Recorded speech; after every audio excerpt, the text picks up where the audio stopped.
Baru turun dari mobil mewahnya, Pak Haji langsung menendang seorang pemulung anak yatim yang sedang menyeberang jalan. Tapi langit tak tinggal diam. Dalam hitungan detik, tubuhnya gemetar. Dan di hadapan semua orang, kepalanya berubah menjadi siluman. Namaku Pak Haji. Di kampung kami, aku adalah sosok yang hampir tak pernah luput dari hormat dan pujian. Dari si tukang becak sampai kepala desa, semua menyebutku dengan penuh rasa segan dan kagum. Sorban putih yang selalu kugulung rapi di kepala, janggut tipis yang terawat, dan senyum ramah yang selalu kusembunyikan di balik bibir, membuatku seolah-olah pantas mendapat gelar itu. Pak Haji, orang suci, panutan umat. Dari pagi hingga sore, aku sibuk mengisi khutbah, memimpin pengajian, dan membimbing umat yang datang kepadaku dengan penuh harap. Di balik pintu rumahku yang megah, aku menikmati hidup yang nyaman, mobil bagus, rumah mewah, dan tentu saja perhatian masyarakat yang seolah menjadikanku pahlawan lokal. Tapi, kalau boleh jujur, tidak semua orang tahu siapa aku sebenarnya. Sisi gelapku, yang kusimpan rapat di balik jubah keagamaan dan pujian, tidak pernah mereka lihat. Aku memang menyampaikan ajaran kebaikan, tapi kadang aku merasa orang-orang miskin itu merepotkan. Mereka terlalu banyak minta perhatian, terlalu sering mengganggu kenyamananku. Aku tahu aku bukan manusia sempurna. Siapa juga? Tapi aku yakin dengan posisiku. Jika aku yang di atas, maka yang di bawah harus menghormati. Seperti waktu aku melihat si anak yatim itu. Bocah kecil, lusuh, membawa keranjang plastik penuh barang bekas, menyeberang jalan tanpa peduli dengan mobil yang melaju. Aku hampir tertabrak gara-gara dia melambat di tengah jalan. Apa aku harus berhenti dan mengalah? Tidak. Aku turun dari mobil dengan langkah berat. Orang-orang yang melihatnya diam membeku, tahu aku sedang marah. Anak itu cuma menatapku dengan mata besar, polos, tanpa takut sedikit pun. Tapi aku tak peduli. Dengan cepat, aku menendangnya. Sebuah tendangan keras yang kutujukan, bukan hanya untuk menghentikannya, tapi juga untuk mengingatkan dia, dan mungkin orang-orang miskin seperti dia, agar tahu tempat mereka. Pergi sana. Jangan mengganggu jalanku. Aku membentak dengan suara kasar. Orang-orang yang melihat hanya diam, takut ikut campur. Tapi dalam hatiku, aku merasa menang. Aku merasa berkuasa. Tapi, tidak ada yang pernah siap untuk apa yang terjadi kemudian. Saat aku untuk kembali ke mobil, aku merasakan sesuatu yang aneh. Kepalaku mulai pusing, tubuhku gemetar. Aku berjalan limbung ke tepi jalan, dan tepat saat aku melihat cermin spion mobil, aku terkejut setengah mati. Wajahku berubah. Tidak lagi wajah manusia biasa. Wajah itu, wajah babi. Aku hampir pingsan. Tanganku gemetar menyentuh kepala babi yang menatapku dari cermin itu. Orang-orang mulai berkerumun, berbisik, dan beberapa berteriak ketakutan. Aku berusaha menutupi wajahku dengan sorban, tapi sia-sia. Rasa malu dan ketakutan bercampur jadi satu, membuatku ingin menghilang saja. Tapi aku harus kuat, karena aku Pak Haji, orang yang disegani. Tidak boleh ada yang tahu kelemahanku. Setelah kejadian itu, aku pulang dengan langkah gontai. Istriku hanya diam ketika melihatku, wajahnya penuh ketakutan dan kecewa. Tidak ada kata-kata yang terucap, hanya tatapan yang menusuk jiwa.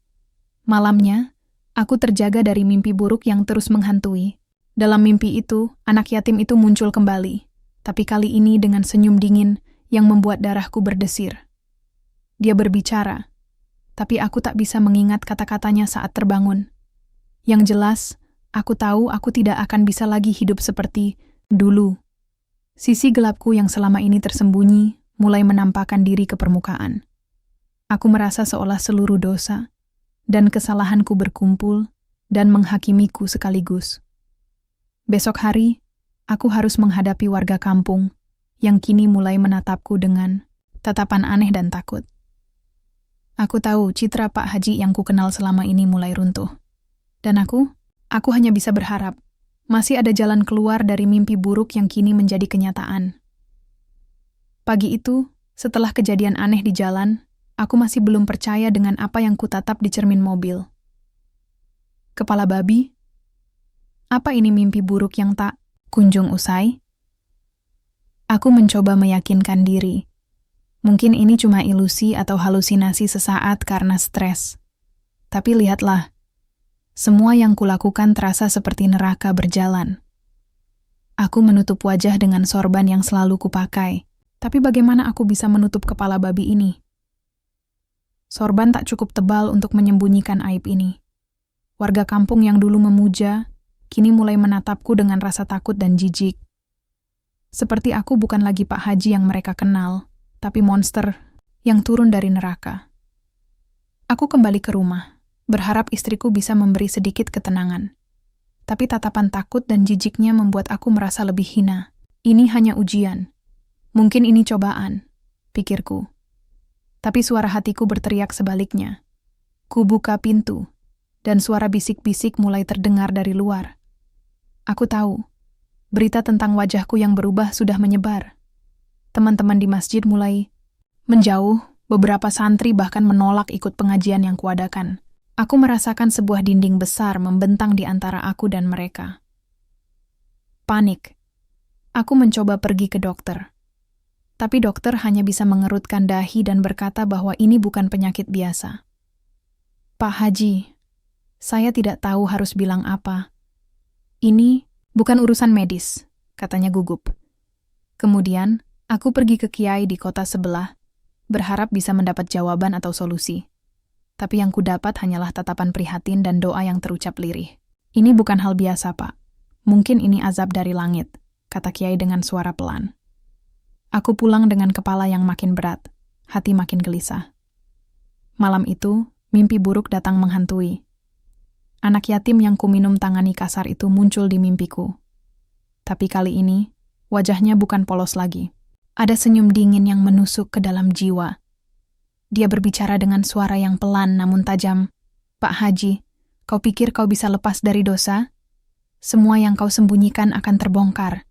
Aku utusan yang membawa keadilan. Aku terbangun dengan keringat dingin. Nafasku terengah-engah, dan aku merasakan ketakutan yang belum pernah kurasakan seumur hidup. Hari-hari berlalu, dan aku mulai menyadari bahwa perubahan ini bukan hanya fisik. Ada sesuatu yang ikut berubah di dalam diriku. Aku mulai kesulitan mengucapkan kata-kata doa. Lidah ini seperti tersangkut, suara jadi serak. Bahkan ketika aku berusaha memimpin salat, hatiku tidak bisa fokus. Warga yang dulu memandangku dengan hormat kini hanya menatapku dengan ragu dan jijik. Mereka berbisik-bisik di belakangku, beberapa bahkan menjauh dengan tatapan penuh waspada. Suatu sore, ketika aku berjalan melewati pasar, seorang ibu tua yang aku kenal datang menghampiriku. Dengan wajah penuh kemarahan, dia meludahi bajuku dan berkata dengan suara bergetar, "Kau pencuri uang zakat anakku, Pak. Kau sudah mengkhianati amanah yang kau pegang." Aku terdiam, tidak mampu membalas. Kata-kata itu menusuk hatiku lebih dalam daripada kepala babi yang kini melekat padaku. Di dalam, aku tahu dia benar. Aku tahu aku telah berbuat dosa. Tapi selama ini aku menutupinya dengan topeng suci. Malam itu, aku duduk di sudut rumah, termenung dalam kesendirian. Semua dosa yang selama ini kusembunyikan seperti bayangan gelap yang mengepungku. Aku merasa terperangkap dalam tubuh yang asing, dihantui oleh masa lalu yang tak bisa kusembunyikan lagi. Namun, aku masih belum menyerah. Aku masih berharap ada cara untuk membalikkan semuanya, untuk kembali menjadi Pak Haji yang dulu dihormati dan dicintai. Tapi aku sadar, untuk itu aku harus menghadapi lebih dari sekadar wajah babi yang kini kulekatkan pada diriku. Aku harus menghadapi dosa-dosa yang selama ini kusembunyikan dengan rapat, dan aku takut. Malam-malamku sejak kejadian itu berubah menjadi neraka kecil yang tak berujung. Aku, Pak Haji yang dulu dihormati, kini terjebak dalam tubuh yang asing, kepala babi yang melekat tak hanya di cermin, tapi di setiap cerminan pikiranku. Bahkan, istriku, yang selama ini selalu setia, kini menatapku dengan campuran takut dan iba. Dia tidak pernah berkata apa-apa, tapi aku tahu, setiap kali aku menatap wajahnya, ada jarak yang semakin melebar di antara kami. Setiap malam, aku berbaring di ranjang mewah itu, tapi tidur tak pernah datang dengan mudah. Mimpi buruk datang tanpa diundang. Dalam mimpi, aku selalu kembali ke jalan itu, saat aku menendang si anak yatim yang tak bersalah. Wajahnya yang polos kini berubah menjadi sesuatu yang jauh lebih menakutkan. Senyum dingin itu terus menghantuiku, seolah-olah dia bukan anak kecil, biasa, tapi utusan yang datang membawa hukuman. Di mimpi itu aku tidak bisa lari. Tangannya yang kecil tapi kuat menarikku, membawaku ke tempat gelap yang penuh dengan suara jeritan dan ratapan. Aku berusaha berteriak, tapi suaraku tercekat. Aku merasa terperangkap dalam tubuh sendiri, tidak bisa mengontrol apapun. "Pak, Haji." Suara itu berbisik dalam gelap. "Dosa-dosamu telah menumpuk, dan waktu penghakimanmu telah tiba." Aku terbangun dengan napas tersengal, keringat dingin membasahi seluruh tubuh. Aku mencoba mengusap wajahku, berharap itu hanya mimpi. Tapi tanganku menyentuh kepala babi itu, dan kenyataan itu masih ada. Aku tidak bisa lari dari kenyataan, seperti aku tidak bisa lari dari dosa-dosaku sendiri. Hari demi hari, aku mencoba mencari cara. Aku ke dokter, ke dukun, bahkan ke para kiai di luar kampung. Semua bilang ini bukan hal biasa, ini kutukan. Tapi tak seorang pun bisa membantu. Beberapa kiai malah menolak mendekat, takut tertular azab yang melekat padaku. Istriku mulai menghindari aku. Dia sibuk di dapur atau di belakang rumah, menangis diam-diam. Aku tahu dia takut kehilangan aku, tapi aku juga tahu dia mulai menyerah pada harapan. Kami menjadi dua orang asing yang tinggal dalam satu rumah yang sama. Warga kampung juga berubah. Mereka yang dulu menyapaku dengan penuh hormat kini hanya melirikku dengan rasa jijik. Aku menjadi bahan bisik-bisik dan olokan. Santri-santri meninggalkan pesantren, takut menanggung dosa jika dekat denganku. Aku merasa kesepian, sangat kesepian. Pada satu malam, aku duduk di teras rumah, menatap bintang yang berkelip di langit. Aku merasakan beban dosa yang begitu berat di pundakku. Aku menangis. Air mata yang selama ini kutahan, akhirnya tumpah juga. Aku menangis bukan sebagai Pak Haji yang berwibawa, tapi sebagai manusia yang penuh salah dan dosa. Aku bertanya pada diri sendiri, apa yang harus aku lakukan? Bagaimana aku bisa menebus semua kesalahanku? Tapi tidak ada jawaban yang datang. Namun, mimpi itu kembali lagi, semakin nyata dan mengganggu. Anak yatim itu muncul lagi, kali ini lebih jelas dan dekat. Dia berdiri di depan pintu rumahku, menatapku, dengan mata yang seolah menembus jiwaku. "Kau punya waktu, Pak Haji, pilihlah bertobat atau terus hidup dalam kutukan ini." Kata-katanya seperti panah yang menembus hatiku. Aku merasa seperti berdiri di persimpangan jalan. Jika aku memilih untuk berubah, apakah aku masih pantas mendapatkan kesempatan itu? Tapi jika aku menolak, maka aku harus siap hidup selamanya sebagai manusia setengah binatang. Aku tahu, hidupku tak akan pernah sama lagi. Tapi aku juga tahu, aku tidak bisa terus seperti ini. Dengan kepala babi yang masih melekat dan hati yang penuh penyesalan, aku memutuskan aku harus mencari jawaban dan menebus dosa. Namun, aku belum tahu bagaimana caranya. Dan aku tahu, perjalanan ini akan menjadi perjalanan paling berat dalam hidupku. Kabar soal wajahku yang berubah menjadi kepala babi sudah bukan rahasia lagi di kampung, bahkan sudah sampai keluar kampung. Aku bukan lagi Pak Haji yang disegani, tapi seperti sosok legenda urban yang ditakuti, seperti makhluk mistis yang terkutuk. Setiap kali aku keluar rumah, orang-orang menatapku dengan campuran rasa takut dan jijik. Mereka yang dulu menjabat tanganku dengan hormat, kini menjauh.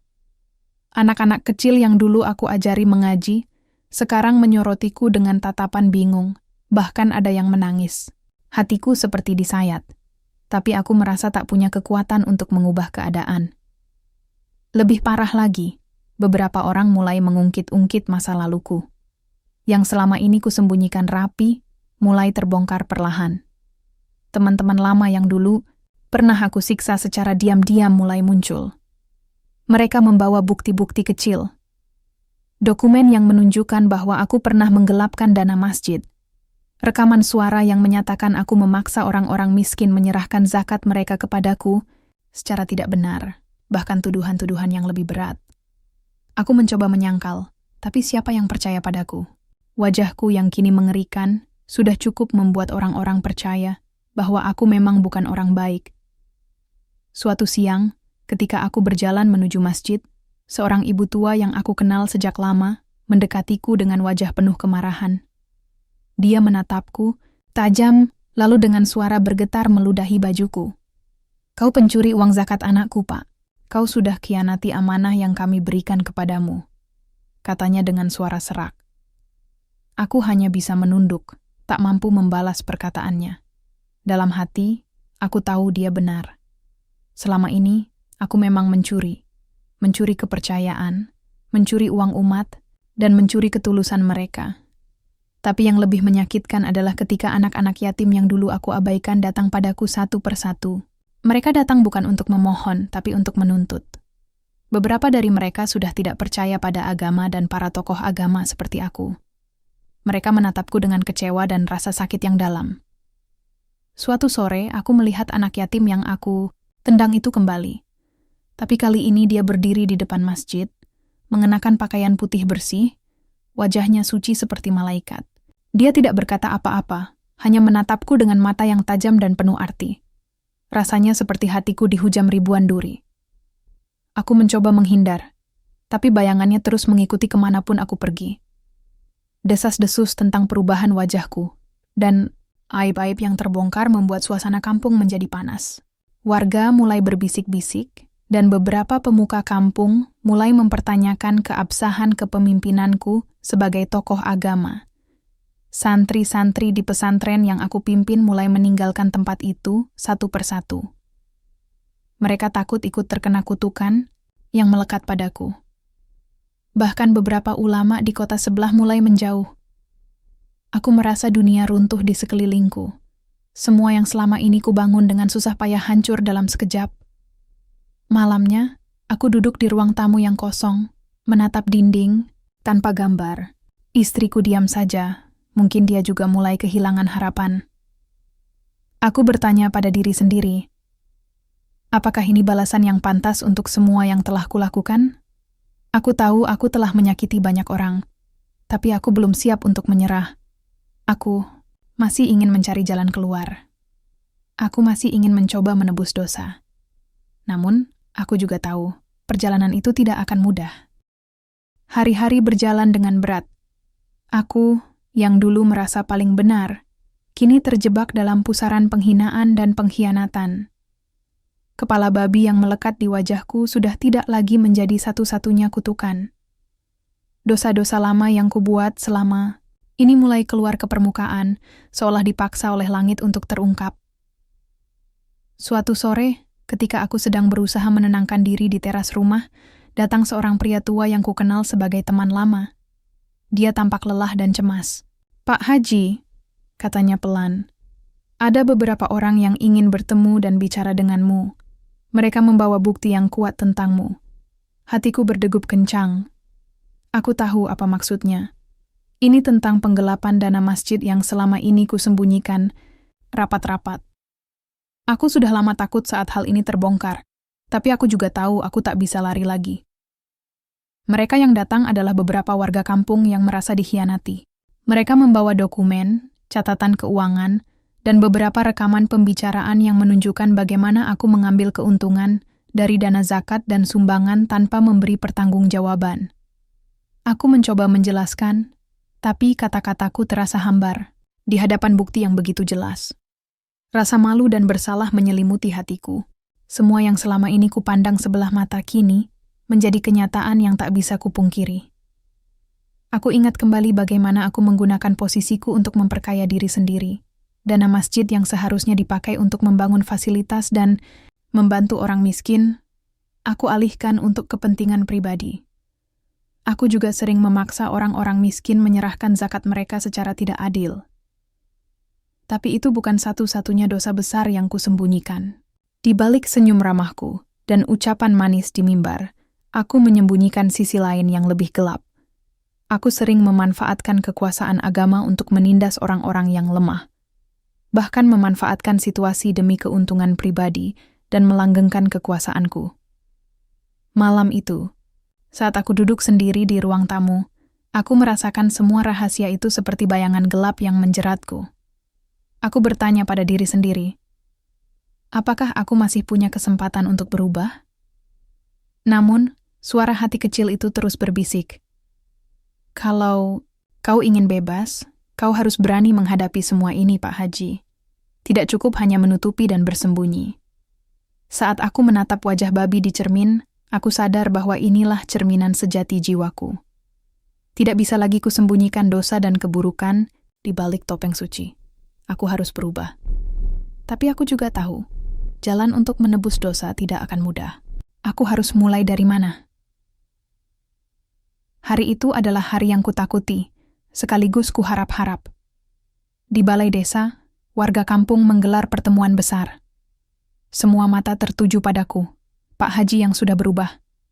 Kepala babiku tak mampu kusembunyikan lagi, sorban sudah koyak dan tak berguna menutupi kutukan yang melekat. Suara bisik dan desahan mulai terdengar. Aku berdiri di depan mereka, tubuh gemetar, tapi aku berusaha menjaga wibawa. Saudara-saudaraku, kataku terbata-bata. Aku tahu, kalian marah, kecewa, dan mungkin takut. Aku bukan lagi orang yang kalian kenal. Tiba-tiba, seorang pria tua maju ke depan. Wajahnya keras, tapi matanya penuh luka. Pak Haji, kami bukan hanya marah karena wajahmu yang berubah. Kami marah karena pengkhianatanmu, penggelapan dana, penindasan, dan sikapmu yang arogan selama ini. Suara-suara lain mulai bergemuruh, menuntut penjelasan dan pertanggungjawaban. Aku mencoba menjelaskan, tapi setiap kata yang keluar terasa sia-sia. Dosa-dosaku terbuka di hadapan mereka, seperti luka yang menganga dan berdarah. Tiba-tiba, anak yatim yang pernah kutendang itu berdiri di tengah kerumunan. Wajahnya yang polos dan suci kini terlihat bersinar seperti cahaya. Dia menatapku dengan tajam dan berkata, Pak Haji, semua ini adalah hasil dari hatimu yang busuk. Kau sudah menyakiti banyak jiwa, dan kini kau harus menanggung konsekuensinya. Aku menunduk, tak mampu berkata apa-apa. Rasa malu dan sesal membanjir. Suasana semakin tegang, beberapa orang mulai menangis, sementara yang lain berteriak meminta, aku diusir dari kampung. Namun anak yatim itu menambahkan dengan suara lembut, namun ada jalan untukmu. Jalan itu sulit dan penuh penderitaan. Tapi hanya dengan pertobatan sejati dan pengabdian kepada mereka yang kau sakiti, kau bisa kembali menjadi manusia. Kata-kata itu menusuk hati dan jiwa. Aku tahu ini bukan sekadar hukuman fisik, tapi ujian untuk jiwaku. Di tengah suasana yang kacau, aku mengambil napas dalam-dalam dan berkata, aku siap menanggung semua dosa ini, aku siap bertobat dan memperbaiki semuanya. Namun, aku juga sadar, janji ini bukan sekadar kata-kata. Aku harus membuktikan dengan tindakan, dan mungkin itu berarti aku harus kehilangan segalanya yang selama ini kupunya. Malam itu, aku kembali ke rumah dengan hati yang berat. Istriku menatapku dengan campuran haru dan khawatir. Aku tahu, perjalanan penebusan ini akan menjadi perjalanan paling berat dalam hidupku. Aku harus berjuang bukan hanya melawan kutukan fisikku, tapi juga melawan segala dosa dan kesalahan yang telah kulekatkan dalam jiwa selama bertahun-tahun. Dan aku harus mulai dari nol. Sejak pertemuan di balai desa, hidupku berubah total. Aku merasa seperti terlempar ke dunia yang sama sekali baru. Dunia di mana semua orang melihatku sebagai sosok yang penuh dosa dan aib. Kepala babiku yang aneh, itu membuatku tak lepas dari tatapan penuh kebencian dan ketakutan. Namun, aku telah berjanji. Aku akan mencoba menebus semua kesalahan itu, seberat apapun jalannya. Hari-hariku kini dipenuhi dengan kerja keras. Aku mulai mengunjungi satu persatu rumah warga yang pernah aku sakiti, baik secara langsung maupun tidak. Dari orang miskin yang kucurangi, hingga anak-anak yatim yang aku abaikan selama ini, aku mengaku kesalahan dan berusaha memperbaiki sebaik mungkin. Tentu, tidak semua orang mau menerima aku kembali. Banyak yang menolak dengan kasar, bahkan ada yang mengusirku pergi. Tapi aku terus mencoba. Aku tahu, pertobatan bukan soal mudahnya mendapatkan maaf, tapi keberanian untuk menghadapi penolakan dan berusaha menjadi lebih baik. Istriku menjadi satu-satunya penopang. Dia tidak meninggalkanku, meski terkadang terlihat sedih dan lelah. Dia menjadi teman yang selalu mengingatkanku untuk tetap kuat dan ikhlas menjalani semua ini. Aku juga mulai rajin ikut pengajian dan berdakwah dengan hati yang lebih tulus. Tapi suaraku masih serak. Lidahku kadang tersangkut, membuatku frustrasi. Kepala babiku yang aneh selalu menjadi penghalang, membuatku merasa terasing bahkan di tempat yang dulu aku kuasai. Salah satu momen terberat adalah ketika aku mengunjungi rumah seorang janda tua yang dulu kuperas zakat dari anak-anaknya. Dia menatapku tanpa ekspresi, lalu berkata, "Pak Haji, aku sudah lama tidak percaya pada manusia. Tapi melihatmu sekarang, aku tahu Tuhan sedang menguji kita semua." Kata-katanya menusuk kalbu. Aku sadar, aku bukan hanya menebus kesalahanku, tapi juga berusaha mengembalikan kepercayaan yang pernah aku rusak. Selain itu, aku juga mencoba membersihkan dana masjid yang pernah kugelapkan. Aku kembalikan uang sebanyak mungkin. Meski aku tahu, itu tidak akan bisa menghapus semua luka yang kutinggalkan. Namun, setiap malam aku masih dihantui mimpi buruk. Anak yatim yang kutendang dulu terus muncul, bukan untuk menghukum, tapi untuk mengingatkan bahwa perjalanan ini belum selesai. "Aku akan menunggu pertobatan yang tulus, Pak Haji," katanya dalam mimpiku. Bukan sekadar kata, tapi tindakan yang nyata. Aku terbangun dengan tekad yang lebih kuat. Aku tahu, aku harus terus berjuang, meski kepala babiku ini menjadi penghalang dan pengingat dosa.